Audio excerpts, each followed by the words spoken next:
The Todd Shapiro Show. Canada Laughs, Sirius XM 168. Music. It's time to unite with our friends at Enthusiast Gaming, building an authentic gaming community. Learn more at enthusiastgaming.com. Oh, yeah, look at a little gaming thing, Bilal. Look at that. He's putting together a little. I like that, bro. I was going to say that with all these great sponsors, that I like that music. I want that consistently. That was cool. Kyle Hickey still joining us. Hi, Kyle. Hey, buddy. I was just thinking, do you have a name for your fans? Like, is there the Todd Squad or anything like that? You got to get like some sort of, like the Hulkamaniac sort of thing. The Todd Squad. I like it. Yeah, buddy. Oh, yeah, my buddy Dean Delray's got the Delraisers. That's great. We gotta figure something out. It's got to be something. Hey, Menashe Kestenbaum's here, CEO of Enthusiast Gaming. How are you? Thanks for having me. Nice. Do you like doing this stuff, this press stuff? Well, I like you, Todd.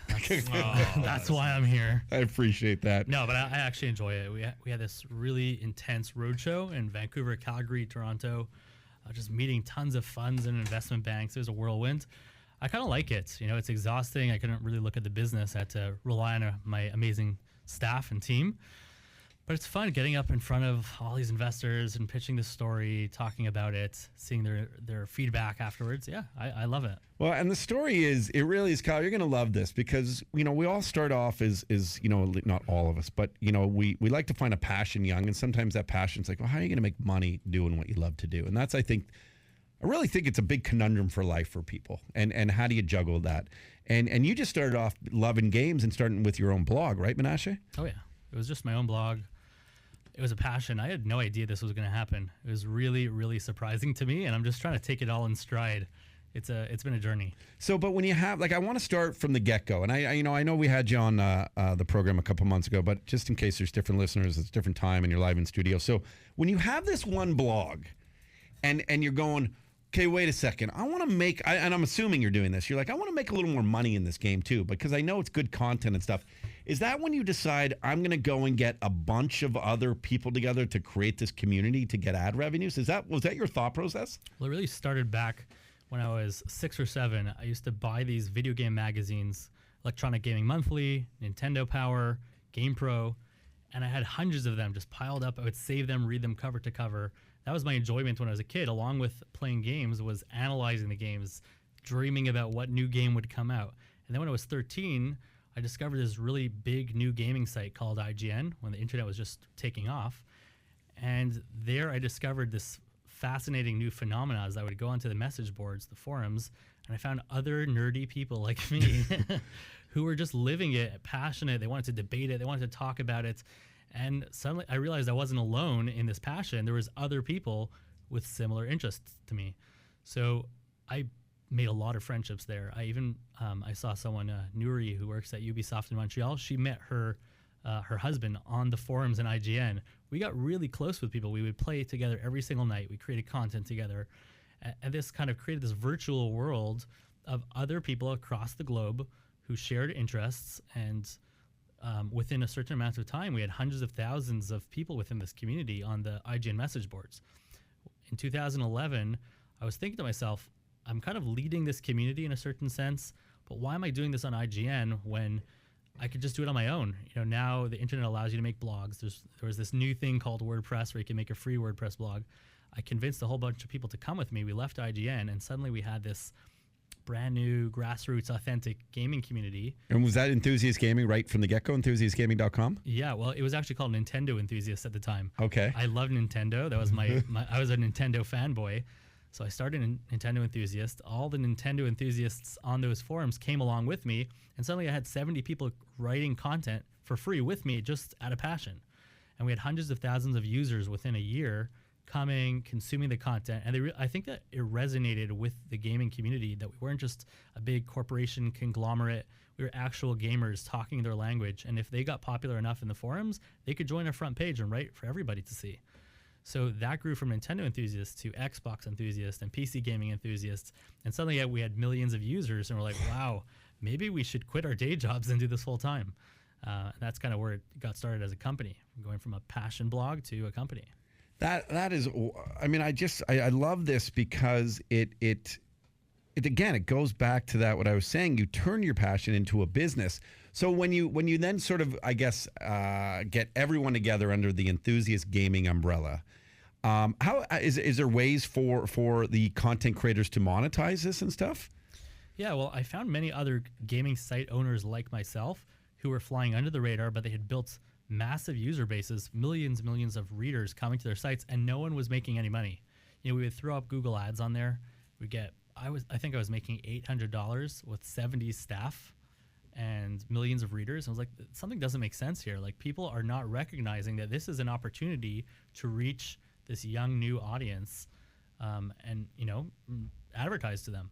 So I tried to go to a big gaming advertiser and say, hey, I got 1 million users on our website. Would you like to advertise with us? And they're like, if you had 10 million users, maybe we could begin a conversation. You're too small.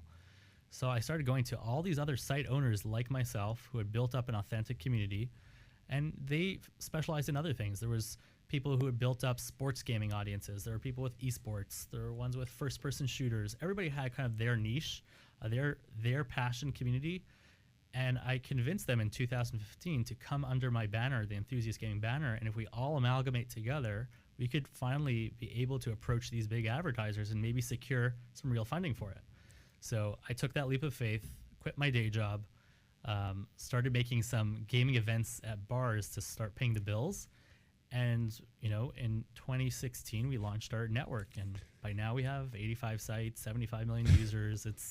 It's grown by leaps and bounds within 2 years. Kyle is a bit of a game nerd yourself. Yeah. Even though you don't really you don't play the part. You don't fit the, like, if I were casting you, I wouldn't because you go to auditions. I don't know if I'd cast you for that part. Well, that's too bad, Todd, that you prejudge me that way.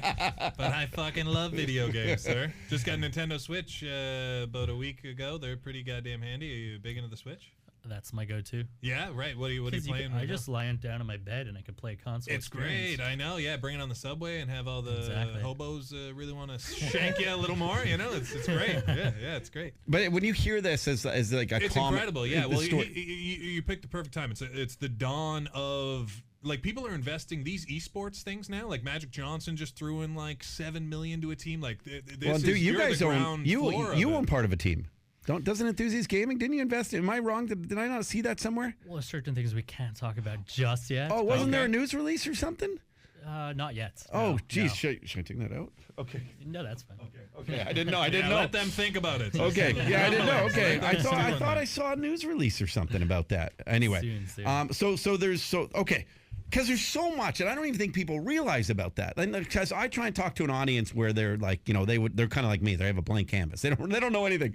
So this Enthusiast Gaming now, and this world of gaming, there are teams, much like we watch the Raptors, where people will go and watch in stadiums. Teams compete at certain games, whatever they may be, and not only just like live, but also they're going up on the big scoreboards and screens and stuff. So they're watching live events as the games are being played, and this stuff is massive. Yeah, my roommate is big into Overwatch, which is like the number one outside of maybe League of Legends might be the number one game. And I started watching some of the competitive matches, and as a person who is not familiar with the game, they do a fantastic job with the presentation of making me understand what's going on, of packaging it like a sports package, like they got the commentators, they got a color guy, a play-by-play guy, they do the pre-game, they do the intros where they come out and they're dancing, it's crazy. And now it is an opportunity for people to monetize the marketplace. So what's it like for you, Manesh, to watch as when you start this, you're just a fan of Nintendo, and then you're watching this all, like, did you even envision it going to where it's gotten to? No, I had no idea.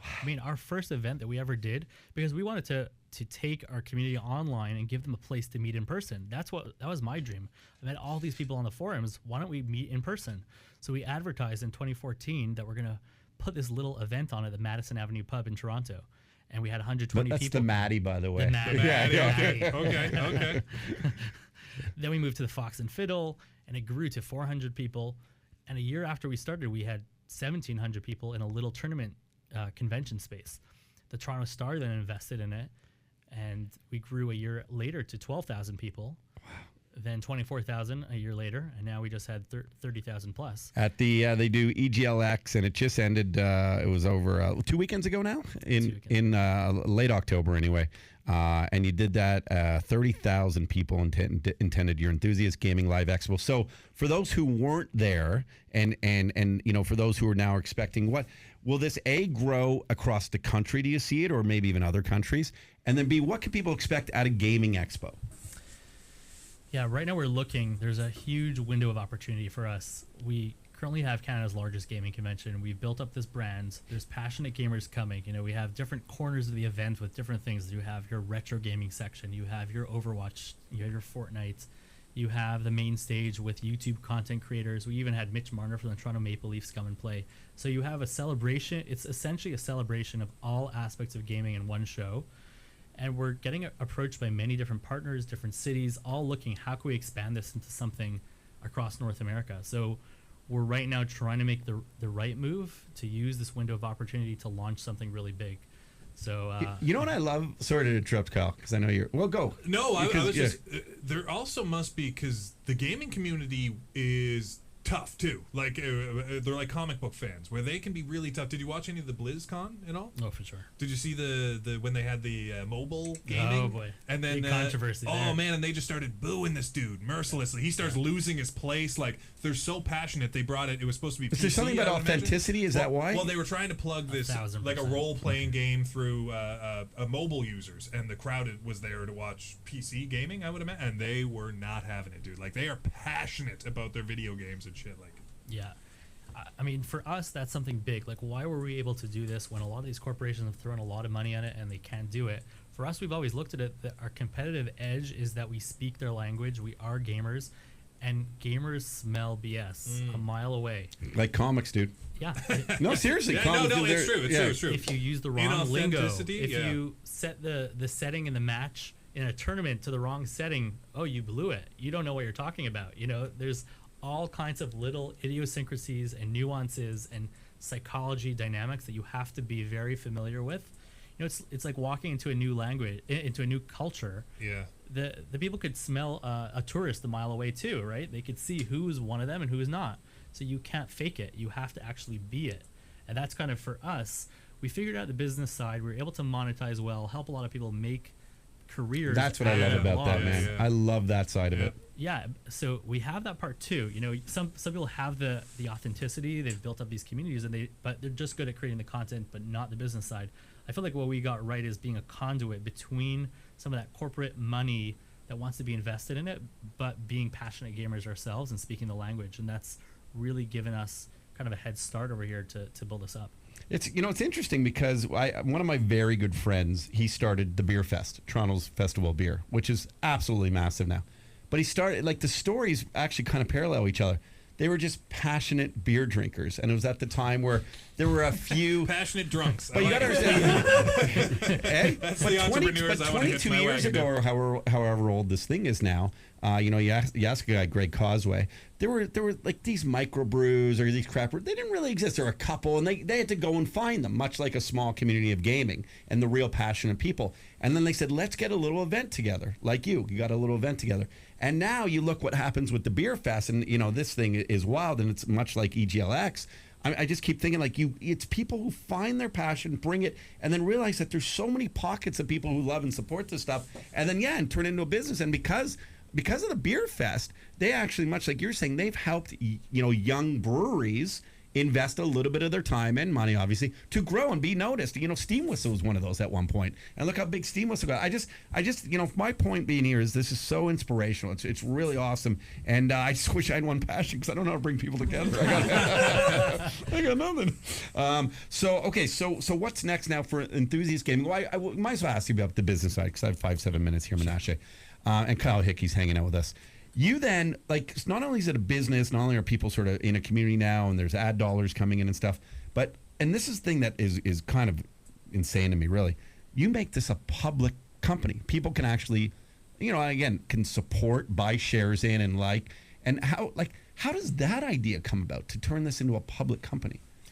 Well, we raised 4 rounds of funding, and it kind of escalated or scaled really rapidly alongside the growth of the business. So when we started this, we were doing $350,000 in revenue in our first year as a network with all these other bloggers. A year later, we were doing $3.5 million. It 10x'd in 1 year. We quickly moved out to a new office, hired a lot more people. And then 6 months later, we were doing $1 million a month. And it just was growing so rapidly. God damn. Investors started to take notice and were saying, hey, we'd really like to get behind this. We've been looking for kind of a gaming investment opportunity. We've been seeing the headlines of how many people are going into gaming. We just don't see anything actually making money. Here you guys are profitable, growing at a really rapid clip. We'd like to help support this. And then some of the investment banks like Canaccord, Haywood, they took an interest. They helped us raise money. And I kind of saw that by going public, if you go out to Silicon Valley, there's a lot of VCs out there. And if you're a U.S. startup, that might be the place to go, raise money in their methodology. But what's actually interesting in Canada is that we have the TSX Venture.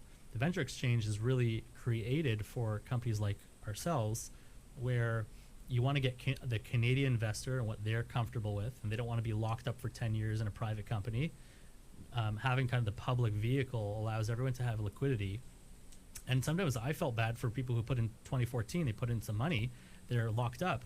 But then we went public, our first investors were able to exit at a 10x multiple of what they put in.